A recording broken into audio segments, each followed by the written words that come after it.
Welcome to கற்றல் இனிது channel. So இந்த சேனலில் ஒவ்வொரு நாளும் ஒவ்வொரு கரண்ட் அஃபேர்ஸ் பற்றி இம்பார்ட்டண்ட்டான நியூஸ் பற்றி அப்லோட் பண்ணிகிட்ருக்கேன். ஸோ அதை பார்த்துட்டு சேனல் பிடிச்சிருந்துச்சுன்னா மறக்காமல் சப்ஸ்கிரைப் பண்ணுங்கள், வீடியோவை லைக் பண்ணுங்கள், ஃப்ரெண்ட்ஸ்க்கு வந்து ஷேர் பண்ணுங்கள். ஸோ இன்றைக்கி ஒரு இம்பார்ட்டன்ட் விஷயம் தான் பார்க்க போகிறோம். அது என்னென்னா, நம்ம உலகத்திலே மிக உயரமான சிகரம் எவரெஸ்ட் சிகரத்தை ரொம்ப யங்கஸ்ட் இந்தியன் கேர்ள் வந்து ஒரு ஹிஸ்ட்ரி வந்து மேட் பண்ணியிருக்காங்க. Whose name is Kamya Karthikeyan. So இவங்க அந்த எவரெஸ்ட் சிகரத்தை கடந்த முதல் இளம் இந்தியர்ன்ற பேரும், வேர்ல்டு லெவலில் 2வது இளைய பெண்ணுன்ற பேரும் வாங்கியிருக்கிறாங்க. ஸோ இது இந்தியாவுக்கு ரொம்ப ப்ரௌடான மொமெண்ட் அப்படின்னு சொல்லி நம்ம சொல்லலாம். ஸோ அப்போ அதுக்கு முன்னாடி மவுண்ட் எவரெஸ்ட்டை பற்றி ஒரு சில டீட்டெயில்ஸ் வந்து பார்த்துடலாம். ஸோ எல்லாருக்குமே தெரியும், உலகின் மிக உயரமான சிகரம். ஸோ இந்த எவரெஸ்ட் சிகரத்தை நேபாளில் வந்து ஷாகர்மா இல்லை ஷாகர்மதா அப்படின்னு சொல்லி கூப்பிட்றாங்க. சைனாவில் வந்து சோமாலுகுங்மா அப்படின்னு சொல்லி கூப்பிட்றாங்க. இது கடல் மட்டத்திலேருந்து 8849 மீட்டரில் அமைஞ்சிருக்கு. அப்படின்னு பார்த்தோம்னா 29,029 அடியில் அமைஞ்சிருக்குது. ஸோ இது இமயமலையோட மகாலங்கூர் மலைத்தொடரில் அமைஞ்சிருக்கு. இது சீனாவோட திபெத் தன்னாட்சி பகுதிக்கும் நேபாளத்துக்கும் இடையே சர்வதேச எல்லையானது அந்த எவரெஸ்ட் உச்சியில் இருக்குது அப்படின்னு சொல்லி போட்டிருக்காங்க.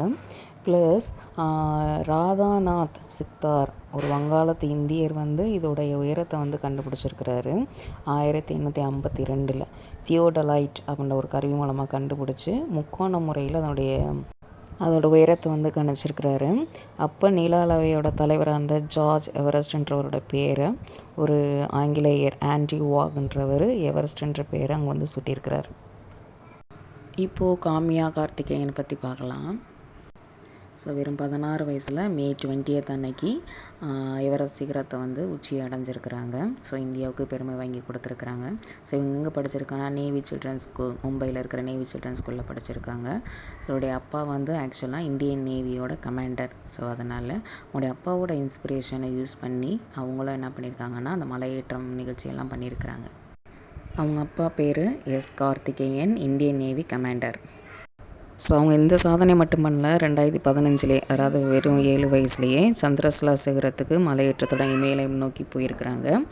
அதுக்கப்புறம் பார்த்தோன்னா 2016 ஹர்கிட்டன், கேதர்கந்தா சிகரம் மற்றும் ரூப்கண்ட் ஏரி போன்ற கடுமையான மலையேற்றத்துலேயும் வந்து ஈடுபட்டிருக்கிறாங்க. 2019 இமாச்சல் பிரதேஷில் இருக்கிற சார் கணவாயை வந்து கிராஸ் பண்ணியிருக்கிறாங்க. ஸோ வெரி யங் ஏஜ்லேயே நிறைய விஷயங்கள் அவங்க அப்பா இன்ஸ்பிரேஷன் மூலமாக நிறைய விஷயங்கள் வந்து பண்ணியிருக்கிறாங்க. அதே சமயம் 2020 February 10 7th ஸ்டாண்டர்ட் படிக்கும் பொழுது தென் அமெரிக்காவோட மிக உயர்ந்த சிகரமான மவுண்ட் அகோங்காகாவில் ஏறி சாதனை படைச்சிருக்காங்க. ஸோ சின்ன வயசுலேயே உடல் மற்றும் மனப்பயிற்சியில் அதிக ஈடுபாடு கொண்டவங்களாக இருந்திருக்கிறாங்க. வீர தீர விளையாட்டில் அதிகம் வந்து பங்கேற்றுக்கிறாங்க. ஸோ இவங்களோட சாதனையை வந்து நம்மளுடைய இந்திய கடற்படை வந்து அவங்களுடைய எக்ஸ் தளத்தில் ரொம்ப பெருமையாக பதிவிட்டிருக்கிறாங்க. ஸோ இது இந்தியாவுக்கும் ரொம்ப பெருமையான விஷயந்தான். ஸோ இது மட்டும் இல்லாமல் அவங்களுடைய நெக்ஸ்ட் டார்கெட்டையும் போய் ஃபிக்ஸ் பண்ணிக்கிட்டாங்க. ஸோ டிசம்பர் மந்த் வந்து அண்டார்டிகாவில் இருக்கிற மவுண்ட் வின்சன் மாசிஃப் உச்சியை அடையணும்னு சொல்லி ஒரு கோல் வந்து ஃபிக்ஸ் பண்ணிக்கிட்டாங்க. அதுவும் அவங்க சக்ஸஸ்ஃபுல்லாக முடிக்கணும்னு நம்ம அவங்கள கங்க்ராச்சுலேட் பண்ணிக்கலாம். So through her achievements what we understand is, நான் தெரிஞ்சுக்கிட்டது வரைக்கும் என்னென்னா, உங்களுடைய கனவுகளை அடைகிறதுக்கு வயது வந்து என்றைக்குமே தடையாக இருக்காது. அது சின்ன வயசாக இருந்தாலும் சரி, இல்லை வயசு அதிகமாகிட்டாலும் சரி, நம்மளுக்கு வயது வந்து தடை கிடையாது. அதை நம்ம முடிவு பண்ணிட்டா நம்ம எப்போ வேணாலும் செய்யலாம், எப்படி வேணாலும் அச்சீவ்மெண்ட் அதை நம்ம பண்ணிக்கலாம். ஸோ இன்னையிலேருந்தே முயற்சி பண்ணுங்கள். வாழ்க்கையில் முக்கியமான உயரமான இடத்தை அடையணும், நம்ம பேரும் இந்த மாதிரி நியூஸில் வந்து இடம்பெயரணும்னு சொல்லி நம்ம முயற்சி பண்ணுவோம். லைக் காம்யா கார்த்திகேயன். ஸோ வரலாற்றில் எல்லாருடைய பேரும் வர்றதில்லை, ஆனால் எப்போ அச்சீவ்மெண்ட் பண்ணுறோமோ நம்முடைய பேர் நம்ம வரலாற்றில் வந்து வர ஆரம்பிக்கும். ஸோ நம்மளும் அதை பண்ணுவோம், நம்ம அச்சீவ்மெண்ட்ஸ் நிறையா பண்ணுவோம். ஸோ இந்த வீடியோ பிடிச்சிருந்துச்சுன்னா சேனலை மறக்காமல் சப்ஸ்கிரைப் பண்ணுங்கள். தேங்க்யூ ஃபார் வாட்சிங்.